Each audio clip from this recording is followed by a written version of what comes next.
1 अगस्त 1920 का वो दिन, जिस दिन पूरा देश अंग्रेजी हुकूमत के खिलाफ पहली बार एक साथ आया था। मौका था असहयोग आंदोलन का, एक ऐसा आंदोलन जिसमें ना किसी ने कोई हथियार उठाया और ना ही किसी की हत्या की गई। फिर भी इस आंदोलन ने अंग्रेजी सरकार की नींव को हिला कर रख दिया। गांधी जी के नेतृत्व में ये आंदोलन एकदम सही दिशा में जा रहा था कि गांधी जी को अपने ही लोगों की वजह से यह आंदोलन वापस लेना पड़ा, क्योंकि अपने ही लोगों ने गांधी जी का सर शर्म से झुका दिया था। आखिर ऐसा क्या हुआ था इस आंदोलन में? क्यों इतने सफल चल रहे आंदोलन को गांधी जी को बीच में ही वापस लेना पड़ा? क्या था ये आंदोलन? चलिए दोस्तों, जानते हैं आज विस्तार में इस आंदोलन के बारे में। क्या था असहयोग आंदोलन? 1 अगस्त 1920 को शुरू किया गया ये आंदोलन बहुत ही बड़े पैमाने पर हुआ था। ये आंदोलन महात्मा गांधी के देखरेख में चलाए जाने वाला पहला जन आंदोलन था। ये अंग्रेजों द्वारा प्रस्तावित अन्यायपूर्ण कानूनों और कार्यों के विरोध में पूरे देश में चला एक अहिंसक आंदोलन था। इसे अंग्रेजी सरकार को सबक सिखाने के लिए चलाया गया था। ये आंदोलन वैसे तो 1 अगस्त 1920 को शुरू हुआ था, लेकिन बाद में इस आंदोलन का प्रस्ताव कांग्रेस के कलकत्ता अधिवेशन यानी कि सेशन में 4 सितंबर 1920 को पारित हुआ, जिसके बाद कांग्रेस ने इसे अपने औपचारिक आंदोलन के रूप में एक्सेप्ट कर लिया। उन दिनों में हर भारतीय का एक ही सपना था और वो था आजादी पाना। इस आंदोलन का भी आखिरी उद्देश्य यही था, पर कहीं न कहीं ये असहयोग आंदोलन एक बड़े स्तर पर सोची समझी हुई रणनीति थी, जो कि अंग्रेजों के अत्याचारों से मुक्ति के लिए बनाई गई थी। लेकिन ये आंदोलन एकदम से शुरू नहीं किया गया था, बल्कि इसके शुरू होने के बहुत से कारण थे। चलिए दोस्तों, अब जानते हैं कि आखिर क्या कारण रहे थे इस आंदोलन के, जो इतने बड़े स्तर पर इसको चलाया गया। Number 1, first world war. First world war का इस आंदोलन के शुरू होने में एक बड़ा योगदान रहा। इस युद्ध के शुरू होने पर देश में महंगाई बहुत बढ़ गई थी। देश आर्थिक संकटों से जूझने लगा था। किसान, आम जनता, सभी को इस दौर से बहुत परेशानियों का सामना करना पड़ रहा था। इस वजह से भारत की जनता बहुत परेशान हो रही थी और ब्रिटिश सरकार इसमें कोई ठोस कदम नहीं उठा रही थी।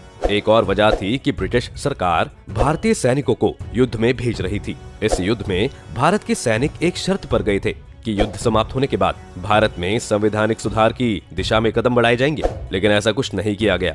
लगभग 74,000 सैनिकों की बलि दी गई और बदले में कुछ भी नहीं दिया गया।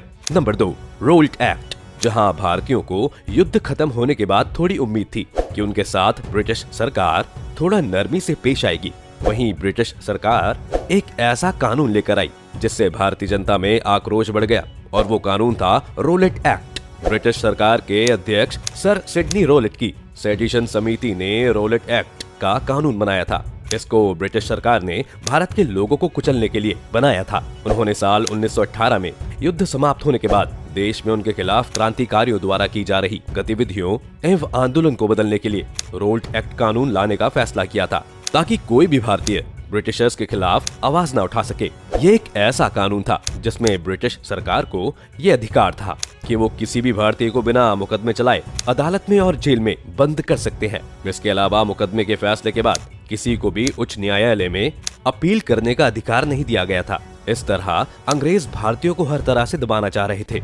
इसके अलावा जिस व्यक्ति पर मुकदमा दर्ज किया गया है, उस इंसान को उसके खिलाफ मुकदमा दर्ज करने वाले का नाम जानने तक का अधिकार नहीं दिया गया था। इस एक्ट को बिना अपील, बिना वकील तथा बिना दलील का कानून भी कहा गया था। इसके साथ ही इसे काला अधिनियम एवं आतंकवादी अपराध अधिनियम के नाम से भी जाना जाता है। इसी के साथ इस एक्ट के तहत प्रेस की स्वतंत्रता को छीन लिया गया। ये एक्ट एक बहुत बड़ी वजह बना ब्रिटिश सरकार के सहयोग आंदोलन की शुरुआत करने में। महात्मा गांधी ने इस एक्ट के विरोध में 6 अप्रैल 1919 को एक देशव्यापी हड़ताल करवाई। दिल्ली में इस आंदोलन की बागडोर स्वामी श्रद्धानंद जी ने संभाली। लाहौर एवं पंजाब में भी भीड़ पर गोलियां चलाई गई। क्रांतिकारी स्वामी श्रद्धानंद एवं डॉक्टर सत्यपाल के बुलाने पर महात्मा गांधी दिल्ली की ओर चले।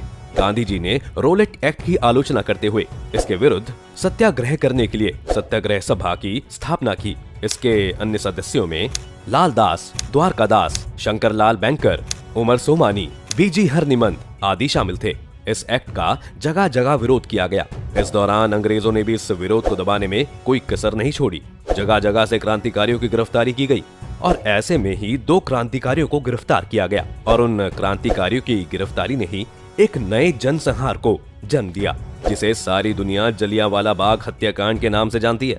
जी हाँ दोस्तों, जलियांवाला बाग हत्याकांड भी एक बड़ा कारण था असहयोग आंदोलन के शुरू होने का। बात तब की है जब सारा देश रोलेट एक्ट का विरोध कर रहा था। उस वक्त देश के 2 क्रांतिकारी डॉक्टर सैफुद्दीन किचलू और डॉक्टर सत्यपाल को गिरफ्तार कर लिया गया। 10 अप्रैल को गिरफ्तारी के विरोध में आंदोलनकारियों ने डिप्टी कमिश्नर के ऑफिस के बाहर प्रदर्शन किया तो उन पर गोलियां चला दी गई। बढ़ते तनाव के बावजूद आंदोलन को कुचलने के लिए 12 अप्रैल को आंदोलन के दूसरे कई नेताओं की गिरफ्तारी के आदेश जारी कर दिए गए। दिन था 13 अप्रैल 1919। उस दिन पंजाबी लोगों का खास त्योहार बैसाखी भी था। इस दिन इस बाग में इकट्ठा हुए लोगों की इस भीड़ में महिलाएं और बच्चे भी थे। रोलेट एक्ट और की जा रही गिरफ्तारी के खिलाफ विरोध प्रदर्शन के लिए ही ये सभा हो रही थी। उस समय जलियांवाला बाग की चारों तरफ बड़ी बड़ी दीवारें बनी हुई थी और वहाँ से बाहर जाने के लिए सिर्फ एक ही मेन गेट था। लोग रोलेट एक्ट के विरोध में भाषण सुन ही रहे थे कि अचानक वहाँ जनरल डायर पहुंचा और सभा को बंद करने का आदेश दिया। जनरल डायर वहाँ पर 50 गनमैन के साथ पहुंचा था और आते ही बिना कोई सूचना के गोली चलाने का आदेश दे दिया। ये फायरिंग लगभग 10 मिनट तक चलती रही और इसमें कुल 1650 राउंड गोलियां चलाई गई। ये मंजर इतना भयानक था कि देखते ही देखते वहाँ लाशों के ढेर बिछने लगे थे। जलियांवाला बाग उस समय मकानों के पीछे पड़ा हुआ एक खाली मैदान था। वहाँ तक जाने या बाहर निकलने के लिए केवल एक ही संकरा रास्ता था और चारों ओर मकान थे। कुछ लोग जान बचाने के लिए मैदान में मौजूद एकमात्र कुएं में कूद गए, पर देखते ही देखते वो कुआं भी लाशों से पट गया। ये जो मंजर हुआ था इसमें कई बेगुनाहों की जान गई। दोस्तों, अगर सरकारी आंकड़ों की माने तो सरकारी आंकड़ों के मुताबिक इस घटना में 200 लोग घायल हुए और 379 लोग शहीद हुए। वहीं अगर अनऑफिशियल आंकड़ों पर गौर फरमाया जाए तो इस घटना में 1000 से ज्यादा लोग मारे गए और 2000 से ज्यादा लोग घायल हुए थे। जनरल डायर ने लोगों को डराने के लिए ये हत्याकांड किया ताकि लोग आजादी की लड़ाई से पीछे हट जाएं। जनरल डायर और अंग्रेजी सरकार की ये धारणा गलत साबित हुई तथा पूरे देश में अंग्रेजी सरकार के खिलाफ आग और आक्रोश भड़क गया। इस हत्याकांड के बाद इस घटना के पीछे के कारणों और ऐसी स्थिति के लिए कौन जिम्मेदार है, इसके जांच के लिए एक समिति का गठन किया गया था। इस समिति का नेतृत्व लॉर्ड विलियम हंटर ने किया और इस समिति ने जलियांवाला बाग हत्याकांड के लिए जनरल डायर को जिम्मेदार पाया।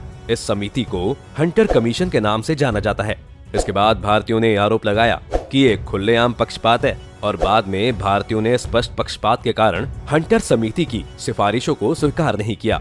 इसलिए इस प्रीजुडिस का विरोध करने के लिए महात्मा गांधी ने ब्रिटिश सरकार द्वारा उन्हें दी गई केसरे हिंद की उपाधि को वापस करने का फैसला किया। और दोस्तों, माना जाता है कि ये घटना ही भारत में ब्रिटिश शासन के अंत की शुरुआत बनी। ये हत्याकांड इतना भयानक था कि कहा जाता है कि आज भी यहाँ पर खून के धब्बे मौजूद हैं। नंबर 4, खिलाफत आंदोलन। इन सब के बीच ही एक खिलाफत आंदोलन शुरू किया गया। इस आंदोलन की असली जड़ प्रथम विश्व युद्ध था। दरअसल उन दिनों टर्की मुसलमानों का धार्मिक स्थल माना जाता था। भारत सहित विश्व भर के मुसलमान तुर्की के सुल्तान को अपना आध्यात्मिक नेता खलीफा मानते थे। भारतीय मुसलमानों ने प्रथम विश्व युद्ध के दौरान इस विश्वास के साथ ब्रिटिश सरकार का समर्थन किया कि तुर्की साम्राज्य के पवित्र स्थान खलीफा को दे दिया जाएगा। प्रथम विश्व युद्ध के बाद तुर्क साम्राज्य विभाजित हो गया और तुर्की को अलग कर दिया गया तथा खलीफा को सत्ता से हटा दिया गया था।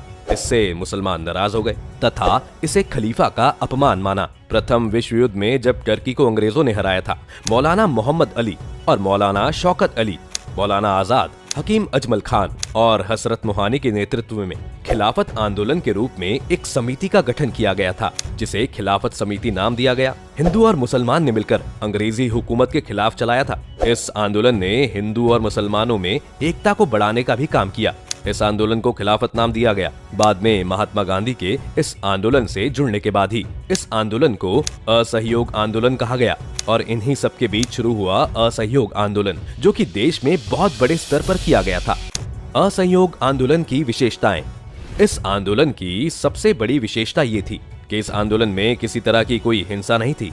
ये आंदोलन केवल अंग्रेजों की करतूतों के खिलाफ लड़ने के लिए और आजादी पाने के उद्देश्य से किया गया था। इस आंदोलन में जो लोग भारत से उपनिवेशवाद यानी कि कॉलोनियलिज्म को खत्म करना चाहते थे, उनसे आग्रह किया गया था कि वे स्कूल, कॉलेजों और न्यायालय न जाएं। लोगों को कहा गया था कि वो कर यानी कि टैक्स ना चुकाएं। उस दौरान लोगों ने गांधी जी और क्रांतिकारियों की बातों को सुना भी। इस आंदोलन के दौरान स्टूडेंट्स ने सरकारी स्कूलों और कॉलेजों में जाना बंद कर दिया था। वकीलों ने अदालत में जाने से मना कर दिया, जबकि कई कस्बों और नगरों में श्रमिक और मजदूर हड़ताल पर चले गए। लोगों ने ब्रिटिश सामान खरीदने से इनकार कर दिया और हैंडक्राफ्टेड गुड्स के इस्तेमाल को एनकरेज किया गया। असहयोग के कार्यक्रम में ब्रिटिश उपाधियों और सम्मानों का बहिष्कार, ब्रिटिश न्यायालयों, विधायकों तथा शैक्षणिक स्थानों का बहिष्कार के साथ ही विदेशी वस्तुओं का बहिष्कार भी शामिल था। लोगों द्वारा विदेशी कपड़ों को सार्वजनिक रूप से जलाया गया। बहिष्कार ने विदेशी वस्तुओं के उपयोग को बढ़ावा दिया, विशेष रूप से हाथ की कताई और हाथ से बने हुए खादी वस्तुओं के उपयोग को बढ़ावा दिया गया और खादी वस्त्रों के उपयोग को बढ़ावा दिया गया। छुआछूत को दूर करने तथा हिंदू मुस्लिम एकता को बढ़ावा देने हेतु प्रयास किए गए। मादक पेय पदार्थ यानी कि अल्कोहलिक बेवरेजेस का बहिष्कार किया गया। शहरों से लेकर गांव में इस आंदोलन का असर दिखाई देने लगा और सन 1857 के स्वतंत्रता संग्राम के बाद असहयोग आंदोलन से पहली बार अंग्रेजी राज की नींव हिल गई। दोस्तों, इस आंदोलन में पूरे देश ने सहयोग किया था, लेकिन फिर भी कुछ नेता ऐसे भी थे जिन्होंने खुलेआम ब्रिटिश हुकूमत के खिलाफ आवाज उठाई थी। चलिए आपको बताते हैं कि कौन कौन से नेता ने इस आंदोलन में खुलेआम ब्रिटिश सरकार का असहयोग किया। इस आंदोलन में राजेंद्र प्रसाद, सरदार वल्लभ भाई पटेल, एम.एन. रॉय, देवी बसंती, जितेंद्र बनर्जी, सुभाष चंद्र बोस, मौलाना मोहम्मद अली, लाला लाजपत राय जैसे कुछ नेता थे जिन्होंने इस आंदोलन में सक्रिय रूप से भाग लिया। ये आंदोलन होने को तो अहिंसक था, लेकिन बाद में इस आंदोलन ने हिंसा का रूप ले लिया और कहीं न कहीं हिंसा की वजह से ही बाद में इस आंदोलन को खत्म कर दिया गया। आंदोलनकारियों ने, खास करके गांधी जी ने, ये आंदोलन चोरा चोरी हत्याकांड के बाद वापस ले लिया। इस कांड का भारतीय स्वतंत्रता आंदोलन पर बड़ा असर पड़ा। इसी कांड के बाद महात्मा गांधी काफी परेशान हो गए थे और बस इसी हिंसक घटना से दुखी होकर ये आंदोलन वापस लिया गया। क्या था चोरा चोरी हत्याकांड? चोरा चोरी उत्तर प्रदेश में गोरखपुर के पास एक कस्बा है, वहीं पर यह घटना हुई थी। 1922 में आंदोलित किसानों को चोरी चोरा में पुलिस वालों ने रोकने की कोशिश की। 4 फरवरी 1922 को किसानों व्यापारियों के इस आंदोलन को रोकने के लिए अंग्रेजों ने बल प्रयोग किया। अंग्रेजों की गोली से कई किसान ढेर हो गए। इसके बाद भीड़ का सब्र जवाब दे गया। लोगों ने चोरी चोरा थाने में आग लगा दी। इसमें थानेदार गुप्तेश्वर सिंह सहित 22 पुलिस वाले जिंदा जला दिए गए और बस इस घटना में दुखी होकर अंत में महात्मा गांधी ने 12 फरवरी 1922 को बारदोली में कांग्रेस कार्य समिति में असहयोग आंदोलन वापस लेने की घोषणा कर दी। हालांकि इस आंदोलन के वापस लेने से युवा क्रांतिकारी बिल्कुल खुश नहीं थे। उनका मानना था कि जिस समय ये आंदोलन वापस लिया गया तब देश का जोश एकदम चरम पर था। यहाँ तक कि नेताजी सुभाष चंद्र बोस भी गांधी जी के इस निर्णय से खुश नहीं थे। इस कांड और गांधी जी के इस निर्णय के बाद ही क्रांतिकारियों का दल वैचारिक रूप से यानी कि सोच के आधार पर 2 भागों में बट गया। एक था नरम दल, जिसके नायक वे लोग थे जो अहिंसात्मक रुख के हिमायती थे। दूसरा गरम दल, जिसमें भगत सिंह, चंद्रशेखर आजाद, राम प्रसाद बिस्मिल, राजगुरु, सुखदेव जैसे युवा थे। दोनों ने अपनी लड़ाइयों को जायज ठहराया और देश के लिए सब कुछ न्योछावर कर दिया। असहयोग आंदोलन खत्म होते ही जैसे अंग्रेजों को मौका मिल गया, 10 मार्च 1922 को गांधी जी को गिरफ्तार किया गया।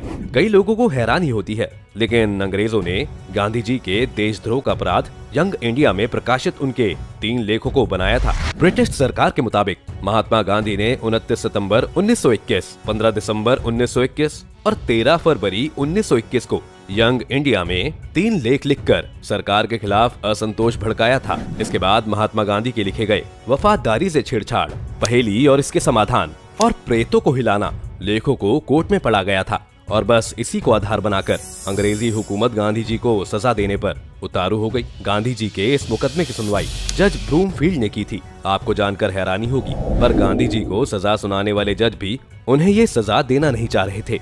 तारीख थी 11 मार्च 1922, सुबह का वक्त था। अहमदाबाद के सर्किट हाउस में जस्टिस सीएम ब्रूमफील्ड की अदालत में ऐसा नजारा था जिसको शायद ही किसी ने ऐसा सोचा होगा। कटघरे में खड़े थे महात्मा गांधी और सामने जज मुकदमे में क्रॉस एग्जामिनेशन शुरू होने का इंतजार कर रहे थे। जस्टिस ब्रूमफील्ड ने गांधी जी से पूछा कि क्या वो अपना गुनाह कबूल करते हैं या वकालत करने का दावा करते हैं।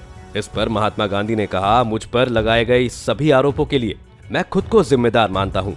मैं कोर्ट से छिपाना नहीं चाहता हूँ कि सरकार की मौजूदा प्रणाली के खिलाफ असंतोष का प्रचार करना मेरे लिए एक जुनून बन गया है। ये मेरी एक ड्यूटी है जिसे मुझे निभाना होगा। मैं बम्बई, मद्रास और चोरी चोरा की घटनाओं को लेकर लगाए गए आरोपों को स्वीकार करता हूँ। लिहाजा एक जज के रूप में आपके लिए केवल एक रास्ता खुला है कि या तो आप पद से इस्तीफा दे दें या मुझे गंभीर सजा दें। महात्मा गांधी के इस बयान पर जस्टिस ब्रूमफील्ड ने बापू के सामने सिर झुकाया और सजा सुनाई। सजा सुनाते हुए उन्होंने कहा कि इस मामले में एक जस्टिफाइड सजा सुनाना बहुत मुश्किल है। मैंने अब तक जितने भी लोगों के खिलाफ सुनवाई की है या भविष्य में सुनवाई करूंगा, आप उनमें से सबसे अलग व्यक्ति हैं।